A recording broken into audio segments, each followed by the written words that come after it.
그리스도 은사의 자세 겸손에 관하여 65번째 시간입니다. 23년 10월 10일 아침에 찬양을 주신 내 모든 시험 무거운 짐을, 이런 찬양이 있죠.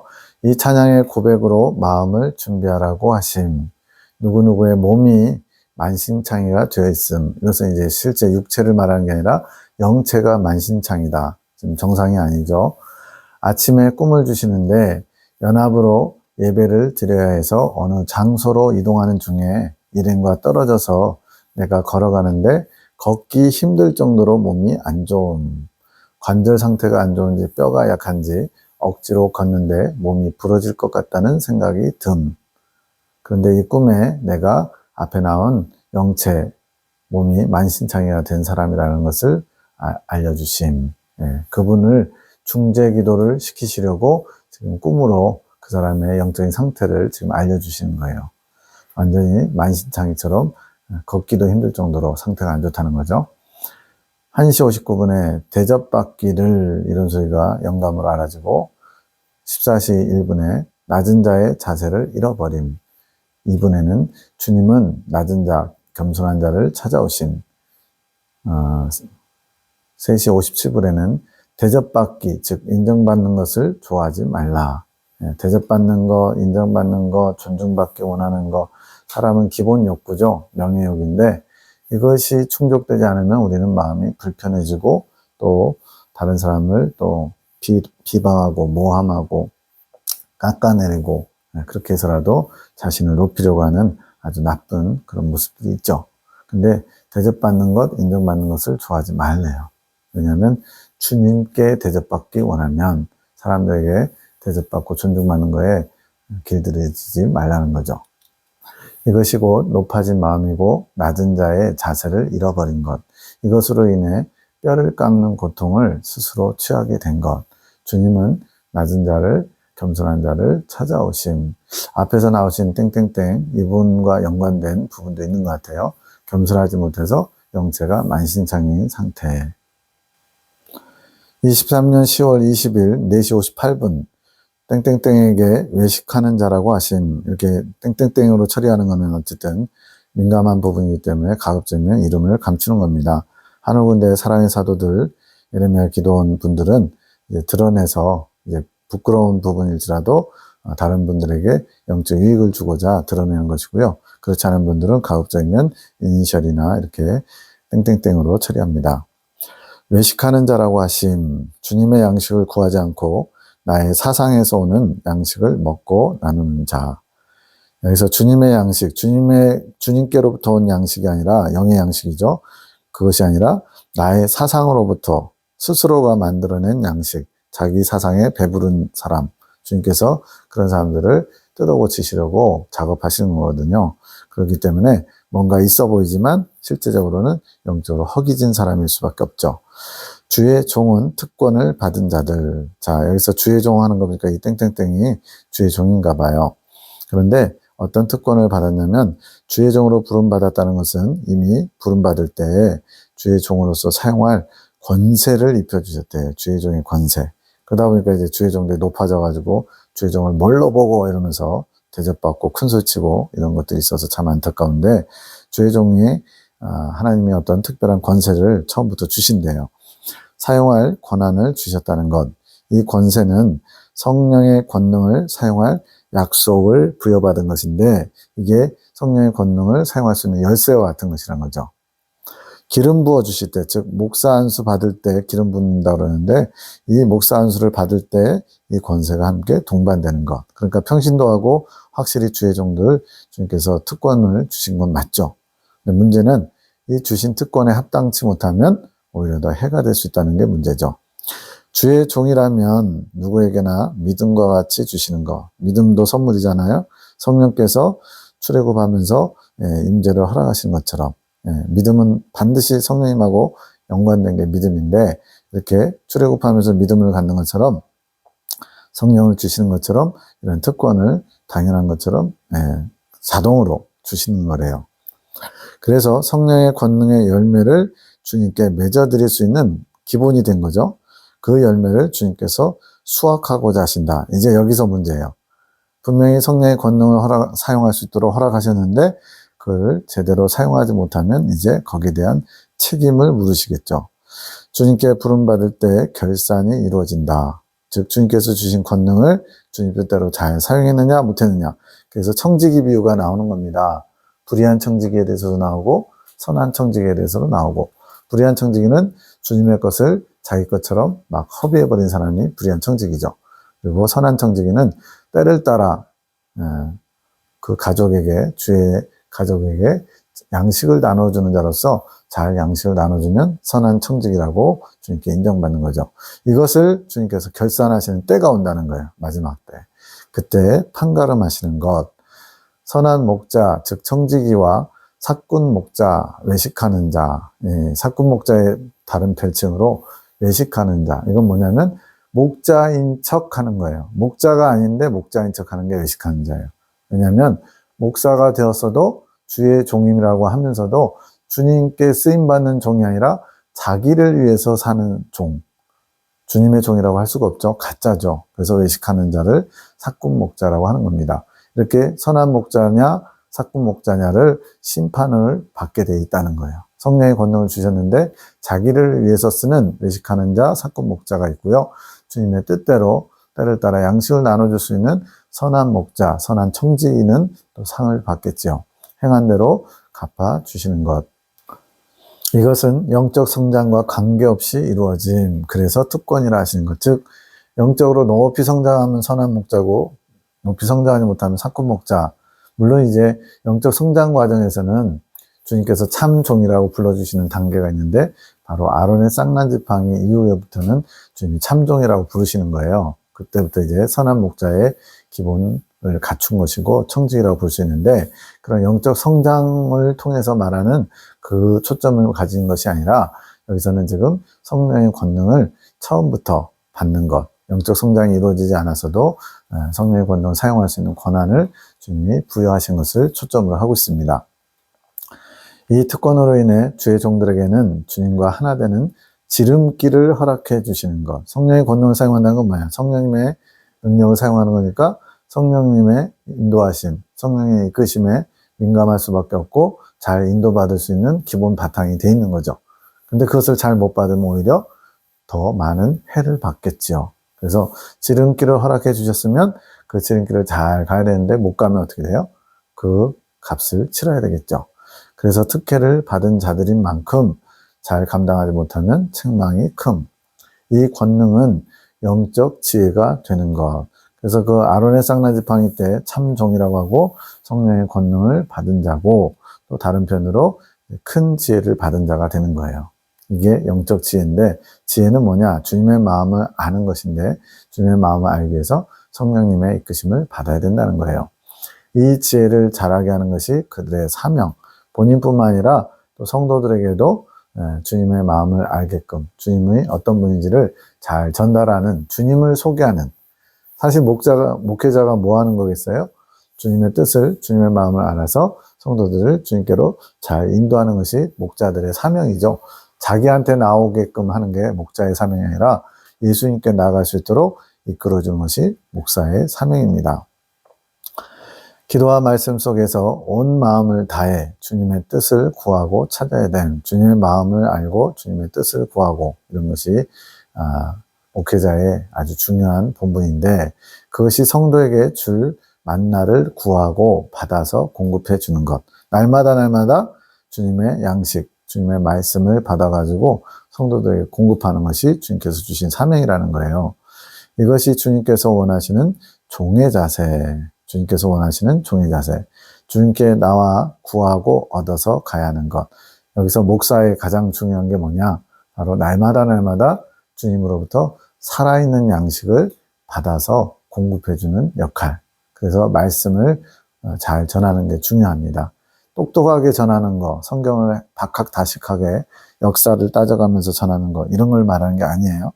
그 성도들, 그 교회에 주님께서 주고자 하시는 산 양식, 살아있는 양식이란 성령의 역사가 있는, 성령의 운행하심이 나타나는 그런 권능이 있는 말씀을 전하는 것. 이것이 목사의 중요한 사명 중에 하나라는 거죠.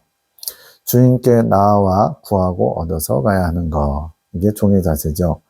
이것을 가장 첫째로 두신 목회자의 사명을 얘기할 때 이걸 잘해야 된다는 거예요. 주의 종들이 행해야 되는 순종의 자세이면서 또한 겸손인 것. 당연히 목사도 순종의 자세, 겸손의 자세를 잘 갖춰야죠. 23년 11월 14일 김지사님에 관하여 주님을 만나려면 침실 안으로 들어가야 됨. 자, 주님과 함께 평강을 누리는 주님의 침실, 주님과 함께 안식을 누리는 장소예요. 사랑을 나누는 장소. 주님을 만나려면 주님이 계신 곳으로 가야 하는 것. 이제는 주님을 만족시켜드리는 자가 되자라고 마음의 자세가 바뀌어야 됨. 주님을 기쁘시게 하는 자, 주님을 만족시켜드리는 자. 이건 뭐 우리가 다 소원하죠. 근데 정작 그대로 실천하는 사람은 많지 않다는 거죠. 항상 주님을 만족시켜드리는 게 아니라 내가 이만큼 했으면 주님께서도 이만큼 해주셔야 된다는 마음이었음. 김지사님의 태도가 제가 주님을 위해서 이런 걸 했으니까 주님도 이제 나를 흡족하게 해주세요라고 요구하는 그런 자세였다는 거죠. 이건 종의 자세도 아니고 주님 기뻐하시는 자세도 아니죠. 그렇기에 깊은 곳에 계신 주님을 만나지 못했던 것, 즉 자기 욕심, 자기의 어떤 자기 사랑이 있었기 때문에 주님을 깊이 만나지 못하는 거라는 거죠. 내 생각, 내 기준이 크고 산 같은, 앞에서 낙타가 크고 산 같은 그런 자기 어떤 교만한 마음, 교만한 눈, 이런 것 때문에 주님의 생각, 감정을 품을 수 없다라고 했죠.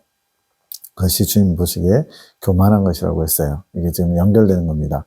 하지만 겸손한 자, 주님의 마음을 구하는 자는 모든 것을 이겨나갈 수 있음. 내 생각, 내 감정에 계속 붙잡고 가는 사람은 교만한 사람이고 주님의 마음, 주님의 생각을 알 수가 없다는 거예요. 겸손하게 주님의 마음을 구하는 자만이 주님의 마음을 알아볼 수 있다는 거죠. 내 생각이 크고 산 같지만 그 단단하던 그 고집이 이제는 김지사님도 많이 다룸을 받아서 말랑말랑해진 거. 그래서 이 앞에 이 것을 보면요. 쭉 이렇게 23년 될 때까지 많은 일들이 있었어요. 그 가운데 김지사님의 치부, 부끄러움, 아주 심한 이야기까지 고삐 풀린 망아지 이런 표현도 나오고요. 심지어는 개눈깔 뭐 이런 표현도 나와요. 그런 것들이 이제 주님께서 그렇게 표현하신 것은 주님을 보지 못하는 눈, 개는 영이 없어요. 그래서 혼만 있는 존재이기 때문에 영체를 이렇게 접할 수가 없는 거죠. 물론 개가 뭐 공중을 향해 짖는 거 무슨 귀신 봐서 그런다 그런 거는 무슨 내용인지 잘 알 수 없지만 개는 영의 존재가 아니기 때문에 주님을 인식할 수 없다라고 보시면 됩니다. 내 생각이 크고 산 같았던 그 고집이 말랑말랑해졌지만 아직도 생각이 크고 산 같은, 그래서 주님을 만나는 것에 방해가 됨. 그래서 계속 말씀하는 게 내 생각, 내 감정을 중요시하고 그것을 놓지 못하면 주님을 만나는데 그게 방해가 된다고 말씀하는 거예요. 내 기준을 없앨 수 있는 방법은 말씀 안에 그 기준이 있는 거죠. 내 기준을 내려놓고 말씀을 기준 삼는 것, 이게 주님 중심으로 바뀌어지는 중요한 잣대가 되는 거예요. 내 안에 말씀의 기준이 제대로 서야 나의 크고 산 같은 생각의 기준이 주님의 기준으로 우뚝 설 수 있게 됨. 이것을 믿음이 서는 것이라고 할 수 있음. 송장로님에게 또 주님 말씀합니다. 나의 아들아 잘하였도다. 그것이 겸손이니라. 나에게 아뢰는 것, 나를 믿는 것이 겸손이니라. 우리가 일반적으로 생각하는 겸손하고 많이 다르죠. 주님을 찾는 것, 주님을 온전히 딱 믿는 것, 주님께 하나하나 시시콜콜 아뢰는 것, 이런 게 겸손이래요. 나만을 의지하고 나만을 바라보기 원하노라. 이제는 나만을 의지하고 나만을 바라보기 원한다. 세상 것은 헛되고 헛된 것이니라. 모든 것, 모든 삶 속에서 나만 바라보길 원하노라. 지금 나만 바라봐라 지금 여러 번 얘기하고 계시죠. 그러면 나만 바라보지 않는 사람은 어떤 걸 바라볼까요? 세상을 바라보고 내가 보고 싶은 것을 보고, 그런 사람은 주님께 나가기가 어렵죠. 세상 것은 헛되고 헛된 것이다. 모든 것, 모든 삶 속에 나만 바라봐라. 말 한마디, 생각 하나 나에게 묻고 또 말하기를 원하노라. 이제는 말 한마디 할 때도 주님께서 기뻐하시는지, 또 주님께서 주신 말씀인지, 이제는 주님의 말씀을 담아야 되거든요, 입술에.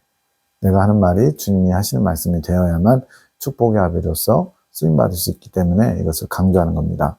너의 삶을 내가 인도하리라. 이끌어 갈 것이니라. 내 손을 붙잡고 가자꾸나.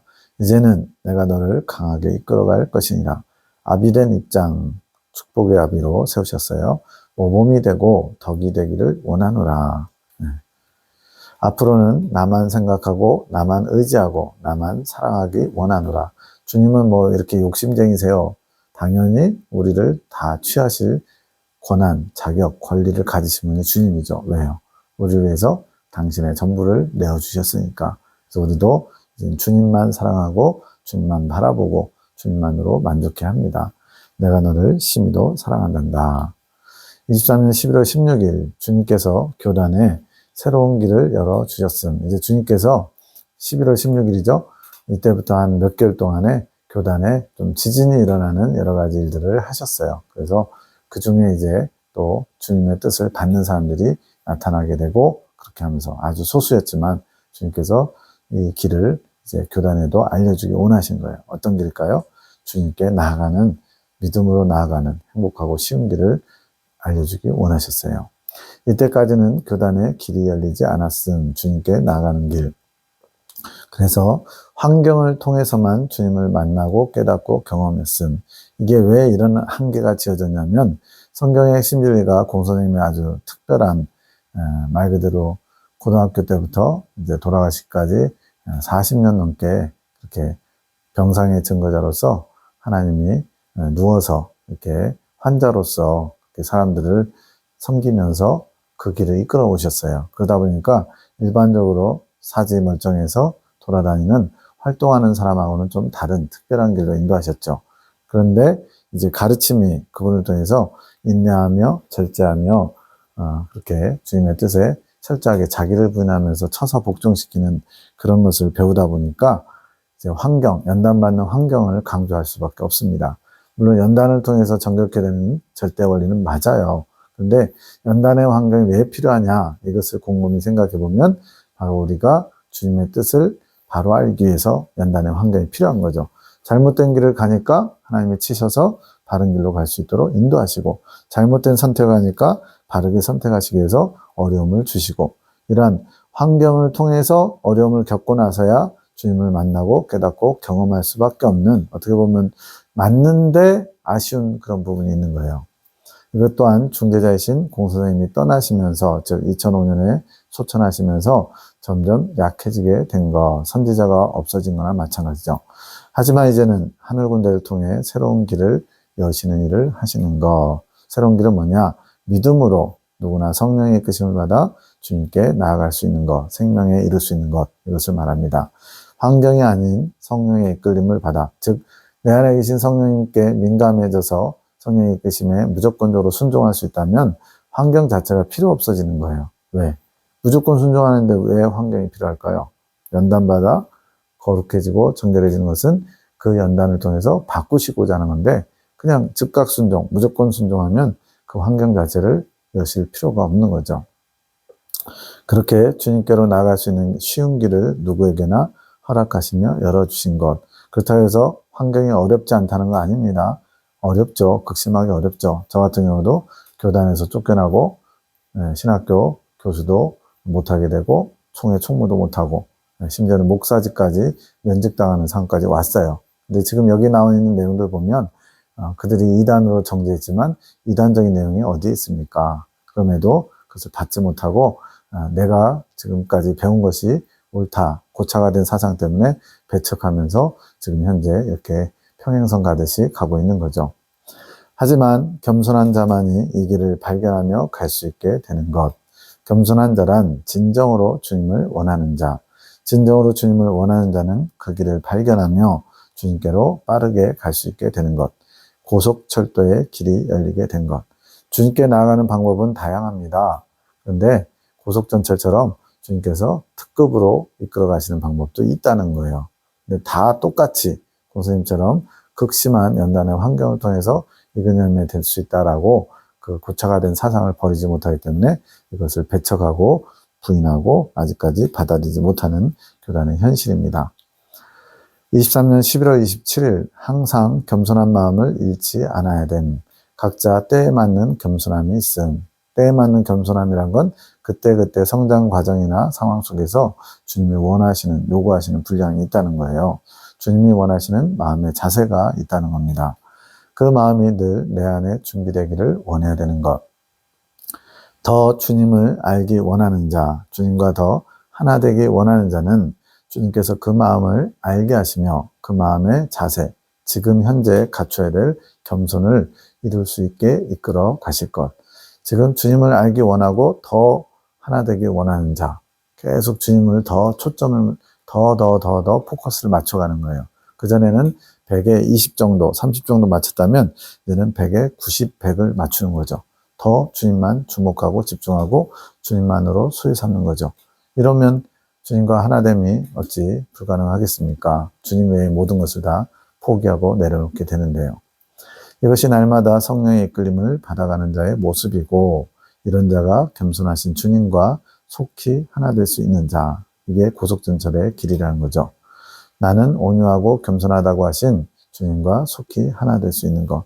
계속 겸손을 강조하고 있습니다. 이 겸손은 그냥 어떤 사양하는 자세, 이렇게 고개 숙인 자세가 겸손이 아니라 내 생각, 내 뜻을 내려놓고 주님의 뜻에 내 생각, 감정을 전부 다 굴복시켜서 주님이 원하시면 무조건적으로 순종하는 자세, 성령의 이끄심에 무조건적인 순종하는 자세를 가리키고 있는 거죠. 각자 주님이 원하시는 자세를 이루어갈 때 주님의 뜻과 계획이 내 안에 부어지고 주님과 함께 주님의 크신 뜻을 이루어갈 수 있게 되는 것. 주님께서 원하시는 자세를 이루어야 된다. 이게 결국은 연단이죠. 그렇게 속히 그렇게 되기를 원해하고 일단은 내가 원하는 자세. 주님은 원하는 마음을 받으시고 일하시거든요. 주님은 우리가 원치 않는데 강제적으로 떠맡기시진 않아요.